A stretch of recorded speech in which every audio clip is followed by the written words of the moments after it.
bit more space. Anybody else got a question for Nico? Yes, lady. So how big are the tires going to be tomorrow and the difference between the two types? Obviously, I don't know, to be honest, I don't know the full answer because, tomorrow's the first time we race here. The track has developed a lot since Friday when we did our long run, so we don't really have all the data going into a normal race, where we have data from the past 10 years, if you want. So there is going to be a little bit of a question mark and maybe some surprises, but I think the mediums should work all right, and I think once you have to run the hard, obviously at some point you need to run the hard to fulfill the what do you call it again? Obligation? Yeah, no. The rules, exactly. It will be quite tough on those in terms of warm-up, and it's a tricky old first corner. I tell you, tomorrow we need to be careful when we exit the pits, actually not trying to spin in the first corner is a challenge already with cold tires. It was amazing how different it was, the temperature from this morning to this afternoon. I think it was 16 degrees track temperature in practice, and it was 32 in qualifying. I mean, have we been anywhere this year where there's been such a difference between practice and quali? I can't think of anywhere. Probably not. Is it always like that here? It's just a schedule they run here because for the European television zones, we are on a very different schedule to normal. So it was like winter testing this morning. Everybody's there in like their thick woolies, and there was actually people with hats on, and then because by 12 o'clock everyone was back in t-shirts again. Amazing. Right. Anybody else got a question for Nico? Yes, gentleman in the red hat. I was wondering if you knew if Kamui or any other teammate is going to be your teammate at Sauber next year. No, I'm afraid, me personally, honestly, I don't know at this moment, who's going to be the teammate. When you get to Ferrari, you'll get to nominate who's your teammate. It'll be really cool. And what year is it going to be? Can you tell me? I have no idea. No? Lady here. Yeah, I was just wondering if you could tell me your favorite track to drive on, and then versus the favorite destination of the tracks, like which is your favorite city to travel to? In this last 2 years. Yeah, so favorite track, there's not one, there's a couple which stand out for me, which is Monaco, Spa, and Suzuka. I think these are my top 3 circuits. Of the new generation circuit, this one here has, punched above its weight. I think they've done a fabulous job here, so I really enjoy driving here. Yeah, applaud. And that is not a commercial speech, I mean that. It is really cool. And in terms of traveling, I enjoy traveling to Australia, to Melbourne. That is kind of cool. What do you think of this city? Have you had a chance to look around at all?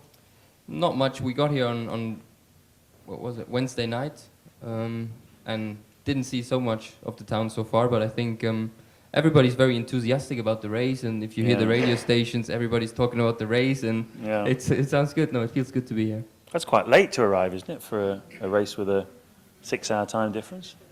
I thought it as well this morning. So next year, maybe one day earlier. He's waking up at 4 o'clock in the morning. Yes, gentleman there. All right.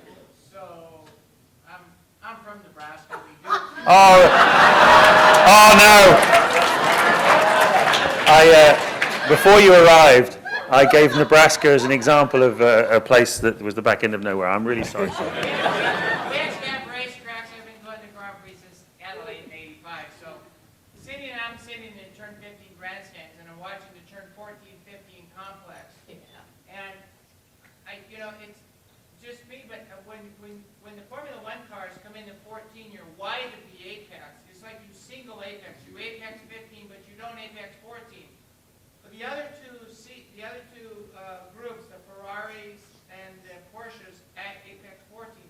Is that because you guys have so much power to weight you don't need to apex 14, or all of you guys are wide? Gotta look. 12 is 40, the one 15. at the end of the straight. Yeah, exactly. 13 and then 14. 14 is a right hand. Yeah, we carry a lot of speed into 13. Rotate the car back on the power with all the power we've got, like you say, and then just straight line it as much as we can. And then there's that nasty, really tight corner, isn't it? That's where you're sitting, and that's what we do. Yeah, it's like just one corner, and then maybe some other touring cars, they make more of a round corner from it. But I think that's just the way the differences in cars as well. How long? I mean, you've all come here, completely new track. to everybody. Obviously, you've all got simulators back in the factory of varying qualities. Obviously, some like the McLaren one are unbelievably sophisticated, but you've obviously done some laps on your simulator before you came here. But how long does it take you to learn a track, would you say? Normally not that long. I would say about 10 laps, but this one here took a bit longer. This one is quite unique and has some tricks to it, and it's quite technical, especially the first sector, you know, those quick corners, and one leads into the other, and you really need to get it right, and this one took a bit longer, to be honest. And do you, when you're learning a circuit, do you divide it into sectors and think about it like that, or do you just drive the whole lap and just, because your brain's obviously processing a lot of new information very you're quickly. thinking corner by corner. Yeah. Yeah. But then when you come around again, you're thinking about it before you get there, right? Yeah, of course. Yeah, you obviously memorize what you've done the lap before, and you think to yourself, okay, that was a bit too much speed in, or too much, not enough speed. I've clipped the apex, or I haven't clipped it, and then accordingly to what happened the lap before, you're trying something different. And you always remember all that with clarity, do you? You never think, oh, was it that one or that one? I didn't. No, I think you remember. It's an interesting one because it shows you the kind of processing power that Grand Prix drivers have. And I've spent some time with Dr. Ceccarelli, who does a lot of this kind of mental work with drivers. And some of the exercises he does to analyze intelligence, you know, I think probably you guys, compared to a lot of sportsmen, what your mental processes are pretty sophisticated, aren't they? And the things you've got, you just probably think you probably think it's just natural, but it is amazing how much you're processing, right? Yeah, I think it's something, you know, we grow up with, you know, ever since we did karting, you know, that is something we do, you know, quite regularly, learning new circuits, and it's something, you know, you just learn over the years. And in the lower formulas, GP2, you know, all that kind of series, you have the same issues. So, like in every job, I think there's something you get used to and you get better at as well with time. Yeah, it's certainly a complicated sport, as you say. Gentleman at the back, yeah. Which corner will Felipe meet Sebastian? So let me translate. You mean what corner will Felipe crash into Sebastian?